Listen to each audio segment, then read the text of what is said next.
I'm Kathy Callaway. This is Mary Morgan. We are two of the MOB, Main Street Moms Organize or Bust.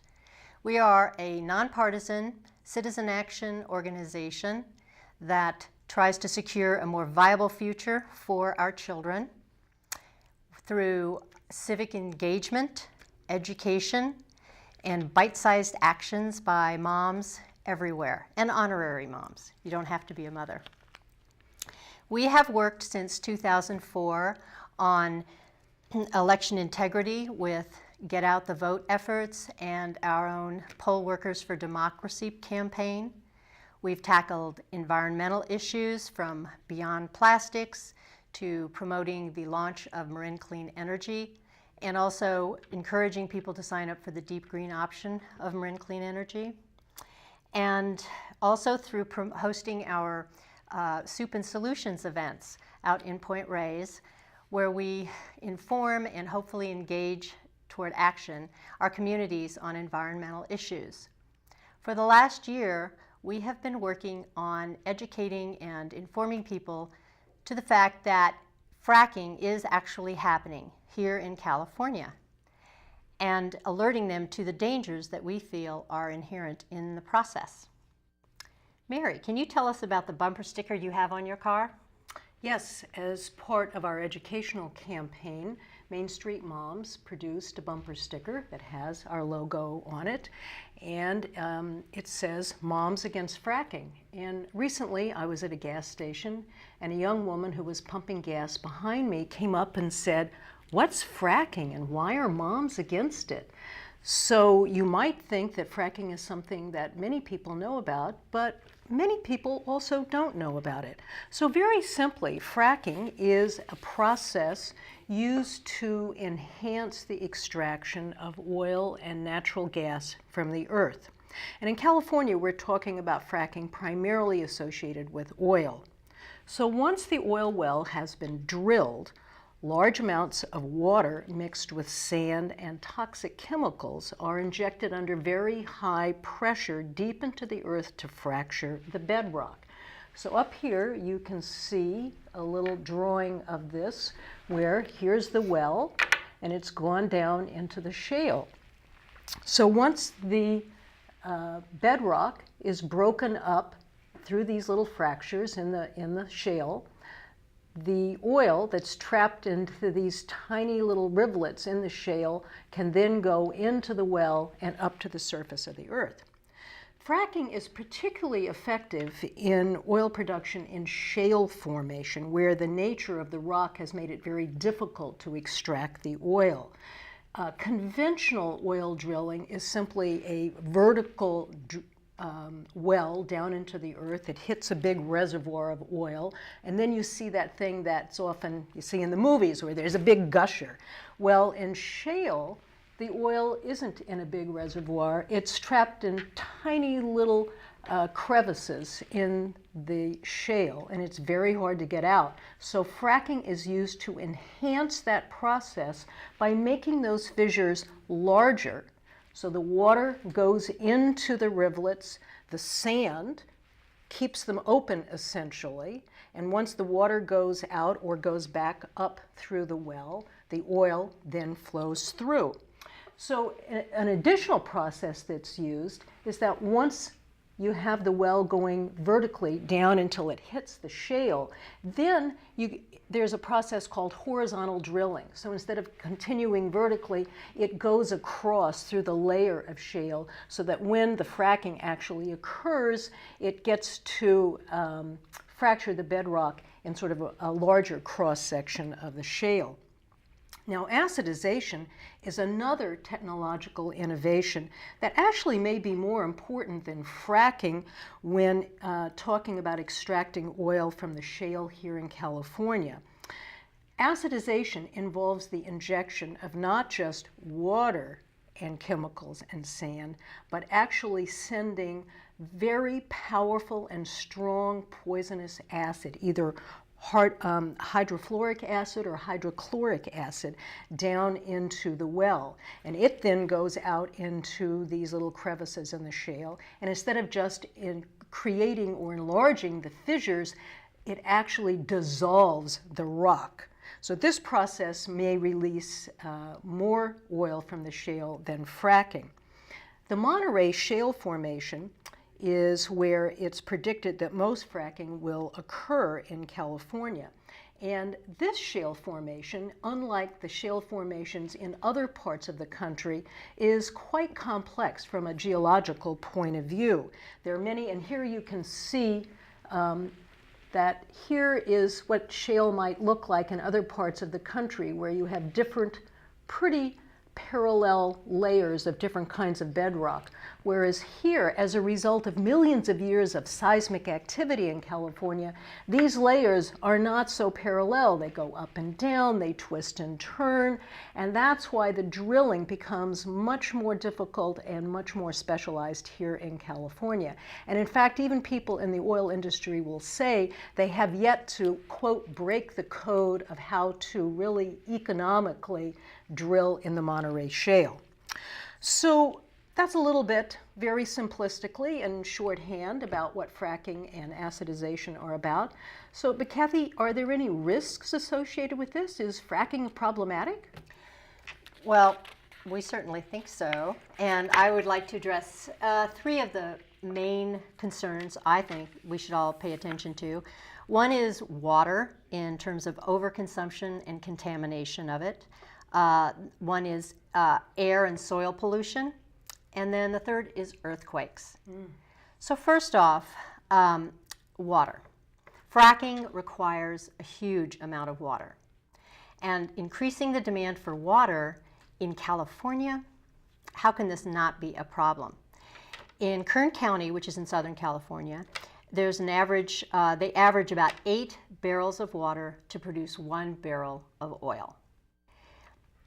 And you'll find highly divergent numbers attached to how much water is actually needed for each fracked well.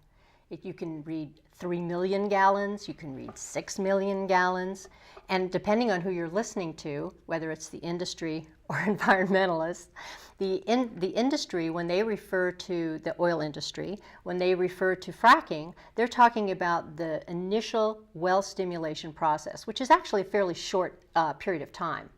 But environmental stewards are looking at the entirety of the process, which can go on for a long time and uses much more water.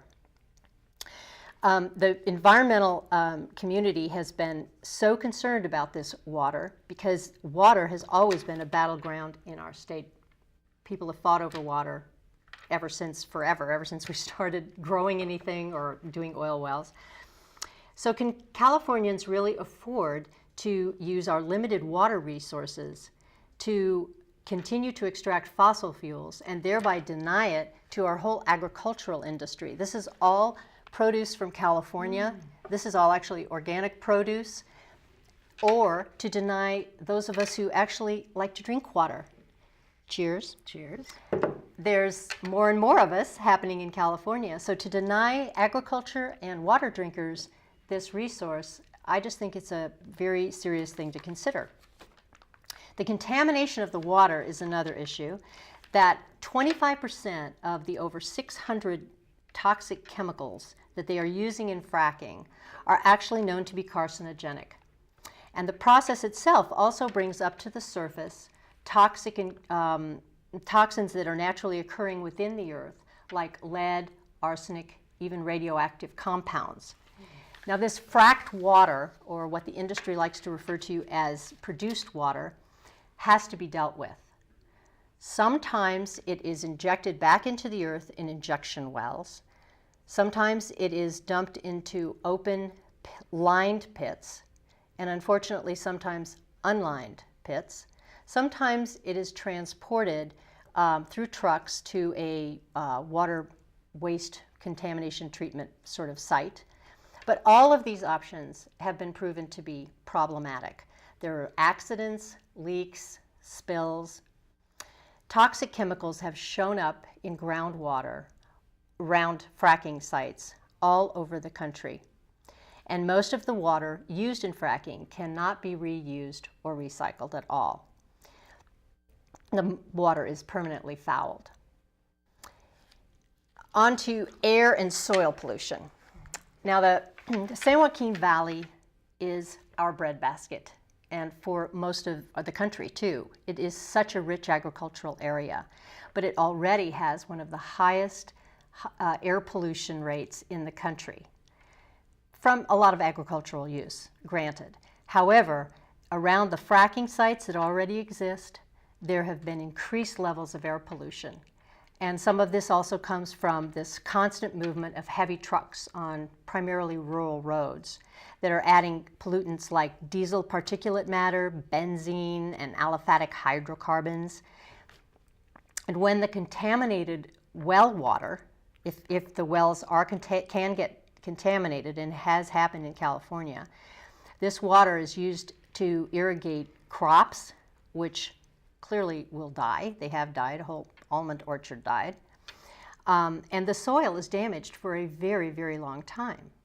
And if you think about our burgeoning organic industry, organic farming industry, just the drift of these toxins as well as water contamination, I mean, that's destroying their entire reason for being. The third danger of earthquakes, if you think in Texas, Ohio, Oklahoma, these are not states usually associated with seismic activity. And they have had earthquakes recorded adjacent to these fracking sites. Can we really risk that in a state like ours that's already pretty shaky? I think not. But Mary, let's look at the map now, and if you could orient us to where the fracking is happening and where it could possibly spread. So here's a map of California, and the red areas are where there is current fracking, and the yellow or greenish yellow areas are where fracking is predicted to occur in the future because of the existence of the shale formation in those areas.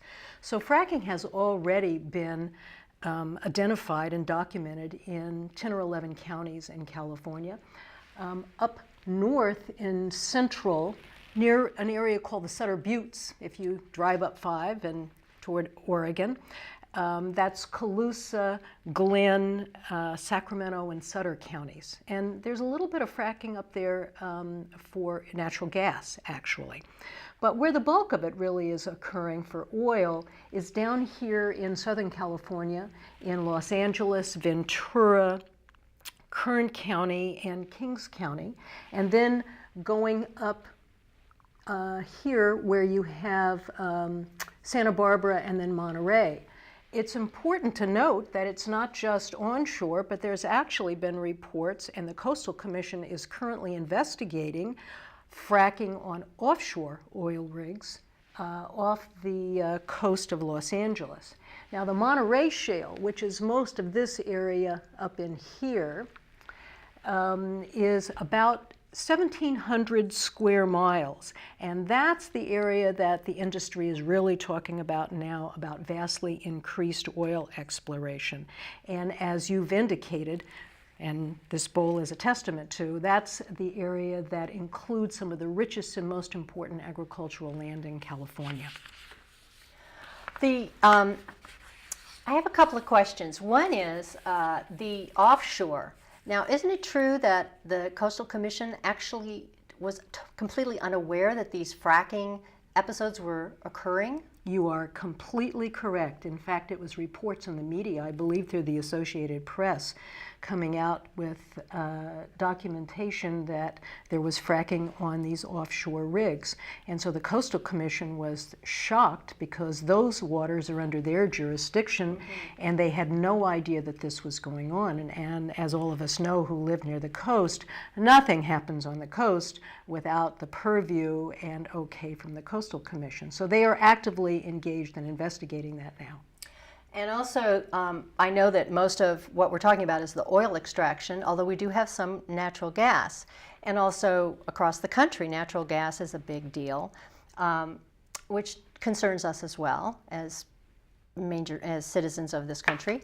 I've heard a lot about how natural gas is the complete solution to our energy problems, that it is cleaner than coal, that it's a bridge fuel, and that it's bringing thousands of new jobs. Is this true? Well, those are really important questions. Fracking has often been justified on the grounds that it has significantly increased United States production of natural gas. And the argument goes that, well, natural gas burns cleaner than coal, produces no carbon dioxide emissions, and therefore it's touted as a clean source of energy. But natural gas is not quite as clean as we have been led to believe. Burning it as an energy source is only half the story. Using natural gas as an energy source is cleaner than coal, but that process that is used to extract the natural gas from the earth releases significant amounts of methane into the air. And methane is a much more powerful and potent greenhouse gas emission than even carbon dioxide. So when the release of methane during the extraction process is figured into the equation, the benefits of natural gas over coal turn out to be quite negligible. And methane emissions in this country are significant, and they are on the rise.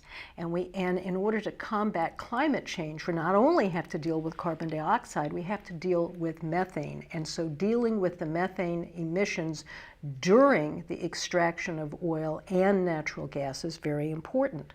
Two recent studies by scientists from our local Lawrence Berkeley National Laboratory indicate that current estimates of methane emissions may actually be significantly underestimated, both nationally and specifically here in California.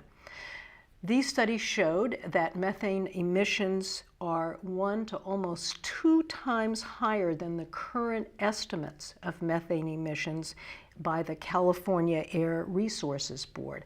And total methane emissions all across the country are 1.5 times higher than the EPA's estimates.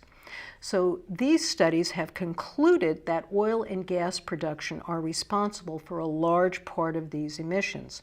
So natural gas, Kathy, is not as clean as we have been led to believe. So you mentioned something about natural gas being seen as a bridge fuel. What's that mean? Well, supporters of fracking for natural gas also claim that it's merely a bridge. It's not permanent. We're not going to, depend on it forever and ever. It's just a bridge from where we are now to where we hope to be in 20 or 25 years. But I'd like to suggest that this is another slippery slope. In support of natural gas, we here in the United States are building an infrastructure, a huge infrastructure, like pipelines and export facilities to support the continued use of natural gas. This is using scarce resources we could, and I think should, be using to build infrastructure and development for renewable energy, like wind and solar. If natural gas is only a bridge, why are we sucking all of our resources to build this bridge and ignoring where it is that we really want to go? We need this infrastructure for renewables, such as for generation, storage, and transportation. Furthermore, natural gas can and probably will be permanent, not just a temporary bridge.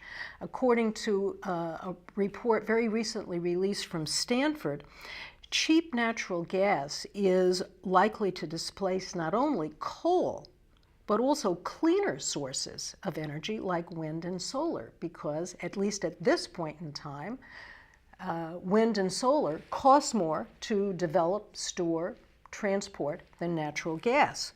What's more, lower natural gas prices will discourage efforts to conserve energy and boost efficiency. So it's not a very good bridge. And you mentioned jobs. Well, this is another very important thing to look at. And this is about fracking not only for natural gas, but oil, because the whole argument around jobs has been crucial here in California by those people who were supporting fracking. So to fully understand this, we have to go back to 2011 when the United States Energy Administration published a report stating that the Monterey Shale Formation contains 15.4 billion barrels of technically recoverable shale oil. That amount of oil is 64% of the entire estimated shale oil resource in the entire United States. So we're talking big here. This claim of an extraordinary amount of oil that could be recovered was the basis of predictions by the oil and gas industry of a huge number of jobs and revenue connected to the use of fracking in the Monterey Shale. Well, but to really evaluate whether those predictions are reliable, you have to go back and kind of look at what the U.S. Energy Administration was talking about. So what's technically recoverable oil? In plain English, to me, it means, after having read a lot, is that if every single thing goes according to plan, and there are wells every place across the Monterey Shale, and every last drop of oil from every little crack in the shale manifests oil, then we will have 15.4 billion barrels of oil. Well, all of us know that things never go quite according to plan, and in fact, the historical data in California production of oil so far shows that things don't happen quite in that way.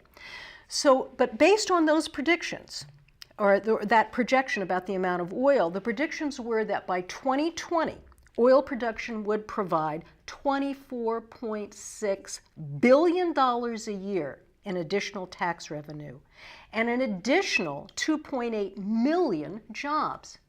Now, who could possibly argue with that? And certainly the governor's office didn't want to, and many legislatures didn't want to. But it turns out that those predictions were highly inflated. A very recent study in our own backyard, the Post-Carbon Institute here in Marin, cast very serious doubts on these predictions. First of all, they were based on an analysis of shale oil production in North Dakota and Texas rather than data from here in California. And you may recall when I showed you the diagrams or the visuals about what shale might look like in other parts of the country as opposed to the up and down of the shale formation here in California, very, very different. So it's much more difficult, much more time consuming, much more costly to extract the oil from shale here in California than it is in other parts of the country. And you don't get it all. You don't get every single drop. So these predictions of tax revenue and jobs were based on the assumption that the entire 1,700 square miles of the Monterey Shale would be carpeted from end to end with oil wells. Indeed, 16 wells per every square mile, and that each well would produce 500 million barrels of oil. The data from past production in California shows that these predictions are highly overstated. And quite frankly, Kathy, even assuming that the use of fracking could increase some oil production, this level of increase is more fantasy than fact. Proponents of fracking and acidization oppose and continue to oppose strict regulations on the grounds that we can't possibly get in the way of huge potential job expansion. But if the job creation possibilities are inflated, they take on less importance when weighed against the enormous potential environmental and public health dangers that you have already outlined. And to the extent that fracking does create jobs, this actually can be a double-edged sword. It can create a quick boom. Fracking and short-term gains in terms of jobs can also negatively impact a community's quality of life. So property values can go down because people don't want to buy property in the country where they think they might wake up the next morning and see, big trucks and an oil well there. There'll be increased truck traffic, as you've indicated, at drilling sites, and that contributes to the deterioration of roads, traffic congestion, and air pollution. There'll be noise, lights, dust, and around-the-clock activity that will replace the peace and quiet in rural areas. So short-term demands for limited housing and public services rapidly appear and then rapidly disappear as drilling moves on, which it always does. It's not a permanently in-place industry. And this kind of boom and bust cycle causes economic disruption, not long-term economic prosperity. So those are some of the issues. What's the bottom line for all of this for you, Kathy? Well, in 2006, if we remember, Governor Schwarzenegger signed Assembly Bill 32, AB 32, the Global Warming Solutions Act, which was a very landmark legislation that we should all as Californians be proud of. But it does require that California reduce its greenhouse gas emissions back to the 1990 levels by 2020. And in most cases, this could be like a 29% reduction. That's huge. We need to pay attention to this. Governor Brown recently signed into law Senate Bill 4, which does give some regulation on the oil and gas industry here and fracking, but it has loopholes that people are extremely concerned about. And many of the regulations don't even go into effect until 2015. So that's why many concerned citizens and organizations are calling for a moratorium. For me, the bottom line is that fracking is a short-term view as a solution to our problem of energy procurement. And for the long-term view, we absolutely have to take into account our need to decrease greenhouse gas emissions, promote energy efficiency, and really work toward renewables. But if we continue to, if we are continuing to allow an infrastructure for further fossil fuel development, how can we possibly promote renewables? So, what can we do about it? Well, Main Street Moms would suggest that every responsible citizen should educate herself and himself about these very important issues. Reach your own conclusions. We urge people to really study and apply critical thinking to this.